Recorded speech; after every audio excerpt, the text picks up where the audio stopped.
Bapak kan pernah viral gara-gara gaji bupati itu kecil dan rawan korupsi gitu Pak. Kenapa Bapak bisa sampai berargumen seperti itu Pak? Nah ini ceritanya mengenai gaji viral ya. Ceritanya begini, saya punya putri yang pertama. Ceritanya nyalek dari Partai Demokrat untuk DPR RI gitu. Karena pada waktu itu saya juga diundang sama Pak SBY di Jogja di sebuah hotel gitu. Saya diundang sama beliaunya, saya dimohon kerelaannya putrinya untuk bisa berpartisipasi di Partai Demokrat gitu. Lah, ceritanya pada waktu itu saya sepakat putri saya diusung dari Partai Demokrat untuk DPR RI gitu. Nah, ternyata setelah ikut kompetisi saya kaget gitu. Anak saya ternyata di dapil 7 itu untuk bailingnya terbanyak gitu kan enggak? Wah apa iya anak saya kok bisa sukses gitu kan enggak? Ternyata berhasil gitu. Berhasil. Nah terus saya mulai gitu kan enggak? Dengan adanya itu saya berangkat, diajak sama putri saya. Bapak ada apa? Saya besok mau dilantik. Dilantik di mana? Di Jakarta gitu, paham enggak? Saya bersyukur sekarang jadi DPR RI. Ya udah, nanti Bapak berangkat gitu. Nah, berangkat di Jakarta. Istri saya telepon gitu. Pak, ada apa? Ada apa, Mas? Si Nanda sekolah jatuh, apa enggak? Di depan pelipis ini gitu. Jahitannya 15, kena batu gitu. Nah, yang namanya Nanda ini ceritanya anak asuh saya, Pak. Itu anak asuh saya yang pertama. Saya punya anak asuh 6. Anak pungut 6 gitu. Semua nasibnya sama. Semasa umur 1 hari anak-anak itu dibuang. Ada yang di dalam dus, ada yang di kantong kresek, paham nggak? Cucian. Ada yang di kantong plastik gitu. Ada yang ditaruh di tempat cucian bis, ada yang di tempat sampah, ada yang di masjid, ada yang di TPQ, ada yang di tempat pasar ya. Nah itu anak itu memang kesayangan saya gitu, yang pertama gitu. Saya panik, saya pulang gitu. Lah pulang sampai Banjarnegara saya lihat korbannya besar sekali itu kan. Kamu nggak apa-apa? Nggak apa-apa. Kepalanya pusing nggak? Enggak gitu. Saya dalam hati itu, alhamdulillah ya kan, luar biasa gitu. Duduk sini, temenin papa gitu. Duduk dia main game mungkin ya pakai HP itu kan. Saya lagi ngerjain sedian gitu kan, karena saya 2 hari saya ke Jakarta kan sedian numpuk gitu kan, saya lagi isi ya kan, saya perintahkan dari dinas-dinas, saya perintahkan gitu, anak saya duduk di samping gitu. Nah, terus datanglah juru bayar dari Pemda gitu. Assalamualaikum Pak Bupati. Waalaikumsalam. Ada apa Nok? Nganter honor. Yang ini gitu. Ya sini honornya gitu. Saya suruh tanda tangan. Saya taruh gitu.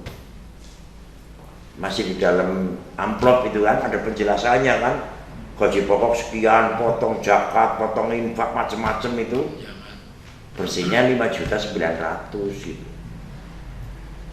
Anak saya main game sambil lihat gitu, sambil lihat ada tulisannya daftar gaji gitu kan enggak?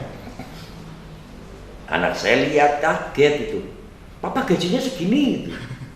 Iya gitu, makanya kamu yang hemat gitu kan enggak? Masa dengan uang saku saya kemarin ke Bali aja kan kurang kan enggak? Difoto sama dia gitu. difoto sama dia, dikasihkan dia itu, ini anaknya ini Muji ini, paham nggak? Muji viralin aja gitu, paham nggak? Nah, Muji karena nurut sama anak saya gitu, anak kan baru kelas 3 SMP pada waktu itu gitu, diviralin gitu, akhirnya jadi ribut, paham nggak? Tapi nggak usah diributin, memang nyata kok gajinya segitu, paham nggak? Nah kalau gajinya segitu ya kan, ya kalau pribadi untuk saya nggak ada masalah. Orang tua saya ya alhamdulillah ada titipan dari Tuhan semesta alam, punya ya kan, dititipin harta benda yang begitu banyak. Saya minta, saya pakai, bapak saya juga nggak pernah ribut. Bapak saya juga sampai hari ini kalau perlu aset yang ada milik bapak saya suruh dipakai untuk kepentingan pembangunan di Banjarnegara, agar Banjarnegara ini bisa pertumbuhan ekonominya maju ya kan, masyarakatnya makmur, kita bisa pesat semuanya kan gitu. Nah itu ceritanya masalah gaji gitu kan. Nah sampai hari ini yang naik gajinya cuma DPR. DPR sudah sampai 30 juta gitu kan. Bupati masih tetap segitu, paham nggak? Nanti ya tengok lama-lama ya korupsi kalau nggak percaya, bener nggak? Nah, cuman ada yang berasumsi gitu, mau digaji berapapun kalau memang maling ya maling. Lah ya sudah ya kan, kalau kita memikirkan dia kan juga kayaknya juga angka kemalingannya kan berkurang, bener nggak? Pak Bu, saya ingin tahu kondisi sekarang ini ya. Kita sedang dilanda pandemi, kemudian rakyat banyak sekali kesulitan, kemudian juga banyak masalah yang sebenarnya terjadi di Banyumas Raya maupun juga di Banjarnegara. Apa yang dipikirkan oleh Pak Bupati untuk ini, untuk masyarakat ini? Ya, yang pertama kita tenang. Kita tenang, jangan kagetan. Jangan kagetan, jangan takutan, paham nggak? Ya. Dan jangan panik, gitu, paham nggak? Jadi kalau ada isu ini jangan kagetan, Pak, gitu, paham nggak? Ya. Pandemi ini perlu kita cermati yang betul, ya kan? Kita lihat kan gitu ya, betul nggak, gitu, paham nggak? Di Banjarnegara saya cermati nggak ada kok, paham nggak? Ya. Kalau Banjarnegara kan dulu pernah kena pandemi, Pak. Sinilah. Oh iya. Iya, itu bapak saya itu yang berjuang itu. Sekali mati 300 ya kan? Nggak lama 5 menit mati 300 gitu, paham nggak? Bisa cermati kok nggak ada yang mati di pasar. Di kerumunan juga nggak ada yang mati, paham nggak? Nah COVID-19 ini memang ya ada gitu. Selama kita lahir sampai nanti kita mati, COVID itu ada. Yang namanya virus itu kan ada, Pak. Betul. Paham nggak? Akhirnya saya berpikir gitu, saya nggak mau gegabah. Saya lapor dengan orang tua saya. Nah, bapak saya nanya apa yang untuk obat gitu. Obatnya imun katanya. Imun itu apa gitu? Sehat gitu. Nah, bapak saya pada waktu itu kontak dengan gudang di Purwokerto ya. Ada gudang susu apa kalau nggak salah itu. Bapak saya perintah itu dibeli semua di gudang, gitu, enggak? Dibagikan ke masyarakat Banjarnegara gitu. Yang paling utama serahkan ke puskesmas dan serahkan ke rumah sakit besar semua. Dibagi semua itu. Perawatnya suruh minum, dokternya suruh minum, pasiennya dibagi semuanya gitu. Mudah-mudahan dengan minum susu itu masyarakat tambah sehat. Ternyata kita lakukan berkali-kali ini gitu, Pak, enggak? Itu pun duit pribadinya Opa gitu, Pak, enggak? Duit pribadinya Opa sendiri, nggak ada yang duitnya duit pemerintah. Sedikit pun kita nggak ada. Nah seperti beli baju hazmat gitu, Pak, enggak, Pak? Kita nggak panik. Teman-teman beli harganya 1.850.000, saya nggak panik. Pada waktu itu saya berpikir sama teman-teman, ternyata bahannya banyak dijual di toko-toko. Kita beli gitu, ya pada waktu itu Pak Tito Karnavian, pada waktu telekonferensi pada waktu itu menyarankan masker harga segini jadi 5 kali lipat, tidak ada masalah. Butuh barang ini untuk kepentingan COVID, harga tinggi tidak ada masalah gitu. Oh nggak ada masalah, iya kan? Wah ini jebakan ini, saya bilang gitu ya kan? Saya panggil semua sekdanya, Forkompinda yang lain. Kita jangan mau terjebak seperti itu, gitu paham nggak? Betul. Aji mumpung itu kalau begitu, paham nggak? Berarti Pak Tito itu ngonggrongi saya, paham nggak? Saya nggak mau gitu, alhamdulillah. Saya masker bikin sendiri harganya 2.000 perak. Iya. Baju hazmat Pak, di tanggal-tanggal itu ya, di bulan Mei lah, banyak gitu. Saya sudah punya stok puluhan ribu, harganya 50.000 rupiah. Itu sudah termasuk PPN, paham nggak? Itu aja sekarang diperiksa sama jaksa, paham nggak? Dikira korupsi Pak, gitu, paham nggak? Atau mungkin jaksanya orang keduman ya nggak tahu, paham nggak? Kita sosialisasi ya kan, protokol kesehatan. Satu pakai masker, dua jaga jarak, ya kan, cuci tangan yang bersih, ya kan, pola hidup sehat kan gitu. Nah kalau sekarang semuanya orang-orang suruh pakai masker, ya kan, tiap hari pakai masker, orang kampung dikasih masker satu, dicuci enggak, lama-lama kan bacin banget, kan jadinya COVID, bener nggak Pak? Dan yang terjadi kemarin pada waktu perintah presiden melalui Menteri Desa Tertinggal. Itu ada emailnya pakai surat resmi, diinstruksikan kepada gubernur, bupati, dan wali kota, termasuk kepala desa, untuk BLT ya Pak ya. BLT Banjarnegara 600.000, enggak 200 enggak gitu Pak enggak. Nah coba dibayangin Pak, kalau Bapak sendiri punya anak 2, istri 1, Pak enggak? Itu kalau istrinya 1, Pak enggak? Bisa 2 Pak, ya kan? Betul. Panjenengan 1 kan 5. Nah kalau sebulan dikasih 200.000, sembako 200.000, apa bisa hidup? Sangat Pak? tidak bisa. Nggak bisa gitu. Saya nggak mau diajak yang seperti itu, Pak enggak? Saya tetap baginya 600.000. Nah ada amanat moral apa lagi Pak untuk para kepala dinas dan sebagainya di Banjarnegara yang Bapak sampaikan kepada mereka untuk bisa mendukung masyarakat? Karena masyarakat sudah jatuh nih. Marilah kita berjalan dengan hati, Pak enggak? Oh iya. Mari kita ibadahkan dengan hati yang paling dalam. Anggap saja saya bupati ini juga sama dengan masyarakat.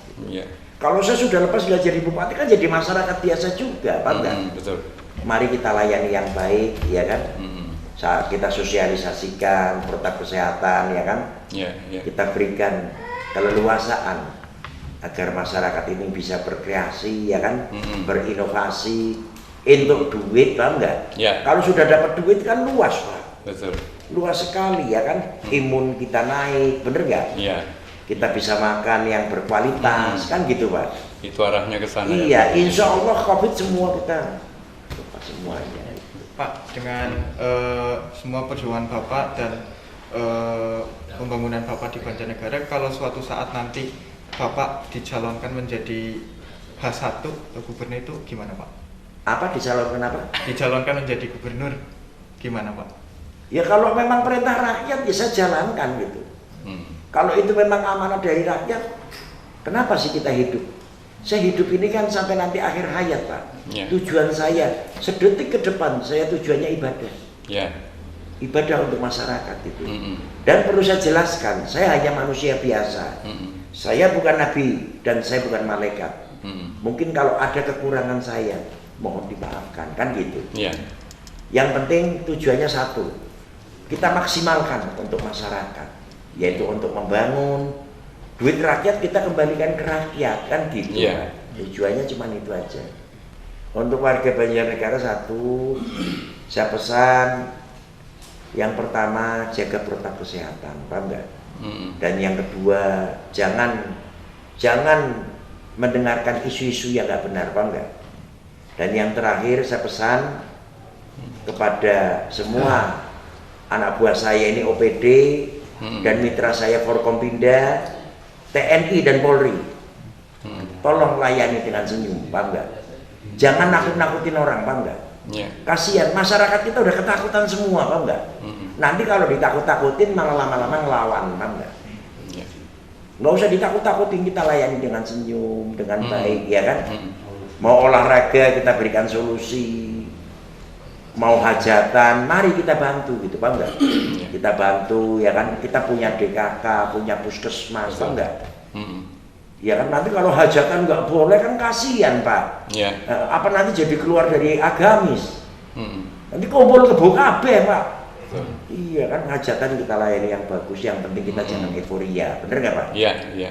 Dan kita jaga jarak yang bagus. Insya Allah lah. Indonesia nggak semudah itu Pak Mbak. Mm-mm. Nggak semudah itu ajaran sesat masuk ke Indonesia, nggak semudah Ya. itu. Saya yakin bangsa kita kuat dengan gotong royong. Ya. Pak, satu dari saya, Pak. Ini kan ada dua sisi ya, sisi kemanusiaan yang ada di diri Bapak sendiri, kemudian ada sisi politis yang mungkin membawa Bapak ke sana gitu kan. Ini bagaimana cara memisahkan, kemudian bagaimana cara menekankan kepada masyarakat agar bisa memisahkan antara politis dan kemanusiaan saat COVID seperti ini, Pak. Ya, kalau saya tujuannya tidak ada lain Pak. Ya. Saya hanya tujuannya adalah kemanusiaan Pak. Ya. Saya ini setiap melangkah, apa yang mau saya lakukan Pak? Saya selalu di depan meja saya tulis Ya. Pancasila. Perilaku saya masuk nggak di sila yang kelima Ya. ini? Kalau masuk saya jalankan. Saya tidak punya misi politik. Ya. Nanti berkembang sendiri kok. Betul. Nanti rakyat sendiri yang akan menilai Pak. Ya, ya. Saya tidak pernah butuh kepingin terkenal ya kan, Ya, betul. masuk di TV, masuk di koran ya kan. Apa namanya branding apa itu? Enggak, saya nggak suka brandingan Pak. Ya. Nanti alam semesta semua yang akan menilai. Wong tandur bakal ngunduh Pak, itu aja. Dari perjalanan Bapak sudah kelihatan ini bahwa Bapak itu tidak suka branding, tapi Enggak jalan suka, begitu saya nggak aja. suka. Ini aja kan karena saya menghormati. Iya. Nanti ke depan ini ada Hari Pahlawan, bener nggak? Iya, Pak? betul. Mari kita berjuang. Ya kan, mari kita buktikan aksi nyata saja, Pak enggak? Ya, ya. Nggak usah, walah, kakek gambar, aja kakek ngumpruk. Oke, Pak. Betul. Bahasa Inggrisnya ada Pak, Ya. aja kakek doblek. Rakyat sudah tahu semua kok. Ya. Rakyat lebih jeli, Pak enggak? Ya. Saya Budi Sarwono, Bupati Banjarnegara, mengucapkan Selamat Hari Pahlawan tanggal 10 November tahun 2020. Jadilah pahlawan sepanjang masa untuk generasi penerus. Kejar prestasi setinggi-tingginya. Jaga betul karakter bangsa dan nilai budaya Indonesia. Serta persiapkan diri untuk menghadapi masa yang akan datang. Terima kasih. Wassalamualaikum warahmatullahi wabarakatuh.